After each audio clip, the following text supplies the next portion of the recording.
Hello, lovelies. Today we are taking a look at Sirens. This is the 1994 film starring Hugh Grant. We also have Sam Neill, as well as a very young Portia de Rossi. To my understanding, this was also the first acting role of model Elle Macpherson. But it's an interesting little film. So we have a priest. I'm not too sure how conservative or liberal he really is, but he has been tasked with visiting the painter Norman Lindsay of Australia in reference to a painting created which was considered blasphemous. It is a nude model with a crucifix, and I forget which time period this was set in, I apologize, but apparently this did cause somewhat of an issue, and apparently this is a thing that did happen in the painter's life. He had been contacted on numerous occasions in regards to his paintings, but what's interesting to me here is, of course, Norman Lindsay, who was played by Sam Neill. The film location, the home, is actually the actual Norman Lindsay's home, which is now a gallery and museum. So he was to my understanding, he was a very prolific and popular painter of his time. He not only created paintings, he wrote children's storybooks. One of the better known ones, which was The Magic Pudding, which was published in 1918. So this one was considered, once again to my understanding, to be classic literature for children. And I don't know, I thought it was a very fun film. I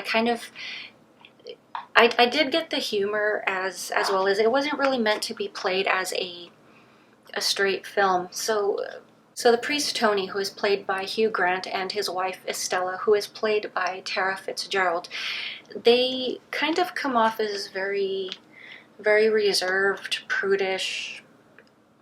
I'm not sure if you would say sexually repressed, but throughout their time with the painter Norman Lindsay, because he also lives with two models, a housemaid who does model occasionally for him as well, and then a partially blind handyman who also does a bit of modeling himself, in addition to his wife and their two children. So it's very interesting, this film. You get to see the characters change and evolve over time. So of course the religious couple, who are just very reserved, very prim and proper at the beginning, we kind of get to see them open up. And of course Tony, who considers himself somewhat of a liberal, wants to be a lot more open and understanding, and even he runs across things that just make him uncomfortable. But as I had stated, it's very interesting watching the characters evolve over time. So they were just basically sent there by the church to, I suppose, petition the artist, and they were to return home once they had completed their task. And unfortunately, due to an issue with the railroad tracks, they had to stay just a few days longer. I want to give the general assumption that they were maybe there shy of a week. It was a fair bit amount of time. So of course the models, who are a lot more bohemian, free-spirited, and just liberal with themselves, whether it's just nude bathing at a watering hole or going to a local tavern and expecting to be served alcoholic beverages. So we do get to see the wife Estella evolve over time. She kind of grows into her own over time, and especially in one particular scene, she kind of gives herself a bit of a release. They are kind of petting one of the younger girls, Giddy, who is played by Portia de Rossi.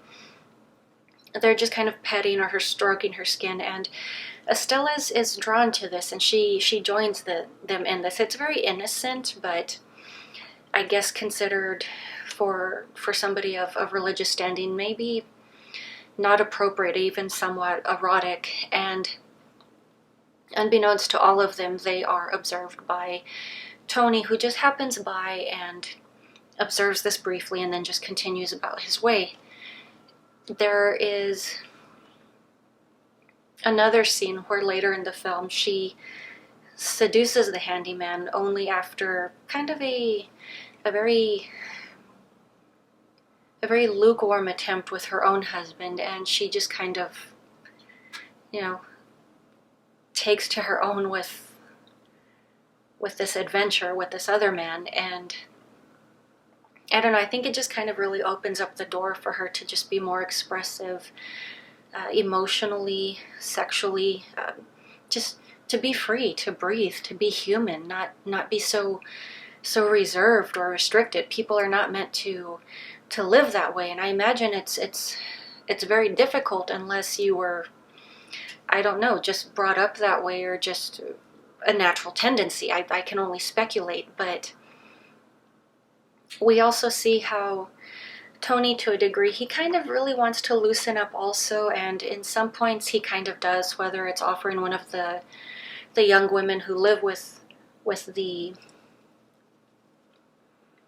Norman Lindsay, whether it's offering one of the young women a Turkish cigarette, which is maybe not appropriate, especially just kind of reaching out to a young woman in that manner, especially when he's married.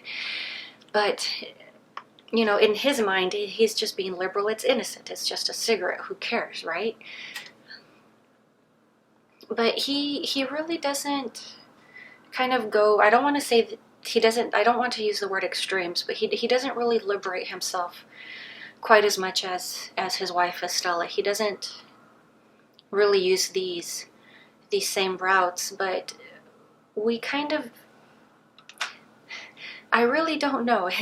It's more easy to focus on the wife and say how she changed and evolved throughout the course of the film rather than how Tony himself did. But they do. There's a changing of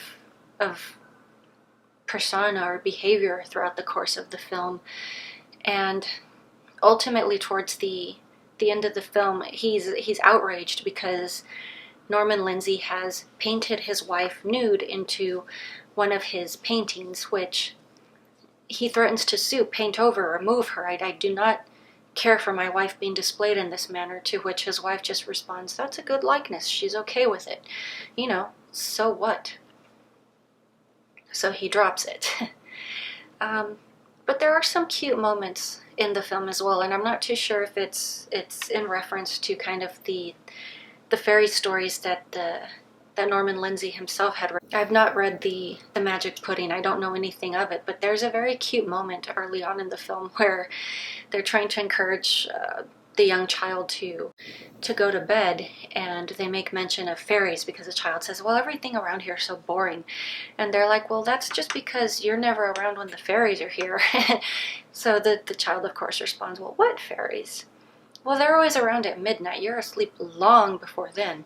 So, of course, the child gets put to bed early, and they're awakened at midnight. And I think it's a very beautiful scene, just the way it was handled, and it's maybe more attributed to kind of like the mind of a creative, whether it's the artist himself or the models. They are dressed as fairies. They have their white Grecian dresses. They have their fairy wings, and even though in the fog you can't really see that they're kind of sitting on a seesaw or sitting on swings or being pulled about, but it gives the sense that they're floating in place, or that they're flying or they're gliding, and it's a very lovely, just very artistic scene in my opinion. I think that was very well done, especially when the intention was just to please a child. I mean, nothing can be more innocent or more pure or honorable than that. But out of curiosity, I did take a look at some of Mr. Norman Lindsay's work, and